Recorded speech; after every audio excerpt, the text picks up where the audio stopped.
Rafi, Subcon, ganun po. pandagdag kaalaman lang, si Loren Cruz, ito yung sinasabi na bagman ni Henry Alcantara. Siya rin yung may-ari noong tambayan na kinonfirm naman ni Bryce Hernandez last hearing. So yan yung background ni Loren Cruz. Kaya natin siya inimbitahan. Katunayan, marami tayong na-trace na sasakyan. Kasi pag nagdo-donate ng sasakyan si Henry Alcantara, kung bakit, sa kanya nakapangalan yung mga sales invoice. So yun, dagdag FYI lang para for you to pursue. So, bagman ka, Mr. Cruz? Mr. Chair, hindi po ako bagman. Sinabi ni Bryce yan last time. Inamin na niya, no? Gusto mo magsapukan kayong dalawa. Sen, ikaw po nagsabi na bagman siya. Kinonfirm ko lang po. Kinonfirm mo, pareho na lang yon. Opo, salamat po, Your Honor. Kinonfirm at saka sinabi, parehas lang yon. Opo, I mean, hindi po sa akin nanggaling yun, Your Honor. Okay. Kung bagman ka, magkanong laman ng mga bag na pera na dala-dala mo palagi para ipansugal nitong si Your Bryce Honor, at mga kasamahan? Hindi po ako bagman. With the indulgence of Senator Rafi, Mr. Cruz, parang awa mo na sa sarili mo. Nanumpa ka na magsasabi ng katotohanan. Sinabi na nga ni Mr. Bryce na bagman ka, kinonfirm na nga. Patuloy ka pa nagsisinungaling. Sandali, Gusto Dr. mo Arvina. bang mailaga ka sa kulungan? Sandali, Dr. Arvina. Okay. Ganito, bigyan kita ng last chance. Last chance.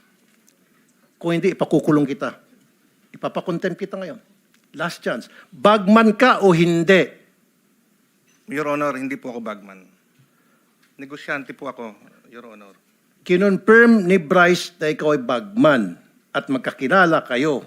So bakit niya i-confirm na ikaw ay bagman kung hindi naman talaga? Last chance. Dahil kung hindi, I will cite you in contempt, Mr. Chair.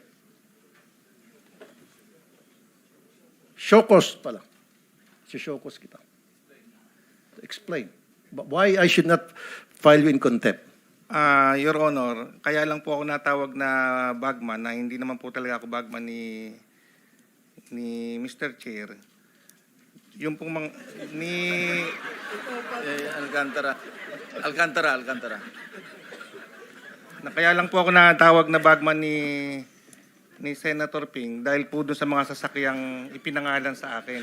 Hindi si Senator Lacson ang sabi na bagman ka, si Alcantara nagsabi at kinumpirma ni... Hindi po si Alcantara ang nagsabi.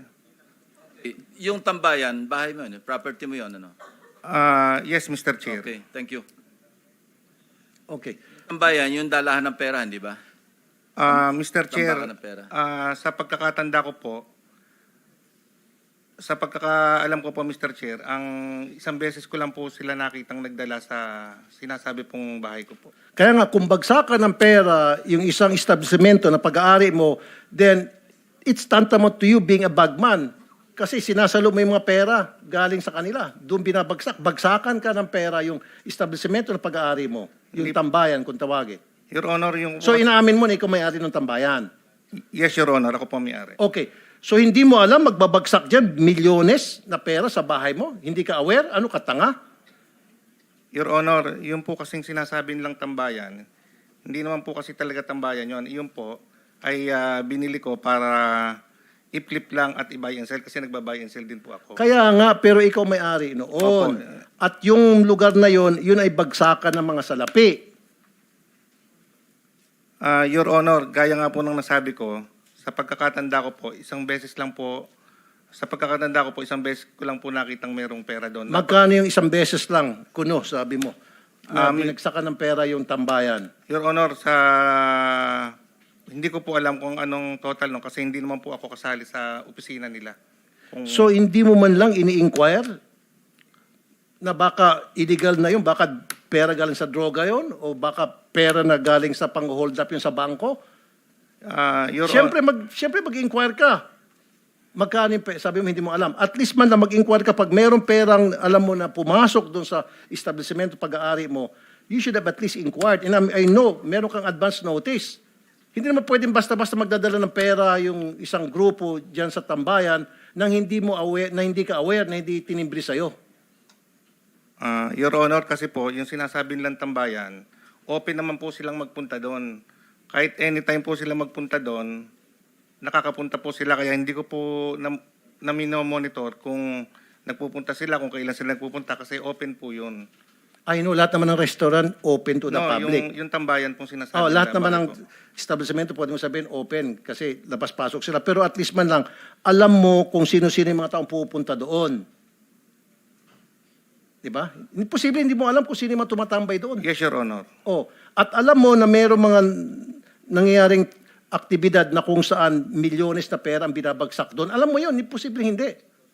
Your Honor, gaya nga po nung nasabi ko, isang beses ko lang po nakitang nagdala sila doon. Kagaya nga po ng gusto kong sabihin sa inyo, pagkakita ko po kung anong yung isang instance po na yon ay pinagsabihan ko sila na wag na silang magdadala doon. Oh, Talaga so po. pinagsabihan mo. Opo. Okay. Yung mga pupunta doon sa tambayan, ito yung mga taga-DPWH. Kadalasan po, Your Honor. Kadalasan. Opo. Tapos doon sila naghati-hati ng pera na hindi mo alam. Doon sila naghati-hati. Hindi ko po alam kung pinaghatian lang yun o kung para saan po yun. Hindi ko po alam, Your Honor. Hindi mo alam kung saan galing yung pera na dinadala doon. Yes, Your Honor. Basta't alam mo, mayroong milyones dyan at nandiyan yung mga taga-DPWH at sila ay maghati-hatian doon. Your Honor, isang beses ko lang po nakita yon at pinagsabihan ko din po agad sila. At hindi mo alam kung magkano. Your Honor, hindi ko po alam kung magkano. Bryce, nakapunta ka sa tambayan?